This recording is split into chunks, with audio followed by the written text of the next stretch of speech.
Quickly learn how to change theme in Google Gemini. Maybe you want to switch from dark mode to light mode, but you don't know how to do it. Let's do it together. The first step you need to take is to launch a web browser. Visit gemini.google.com and sign in. Look at the web link here. I'll press enter. So here I'm signing in automatically, and you can see that the background here is kind of dull. I mean the theme. So for you to change the theme, what you need to do is to click on this settings icon. Then clicking on that settings will give you the theme option. Click there and you can see dark is selected.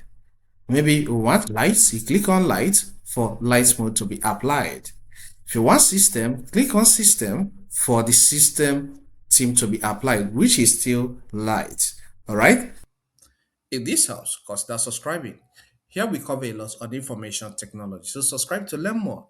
Hit the like button and leave a comment if you have anyone or any question. Thank you and see you some other time.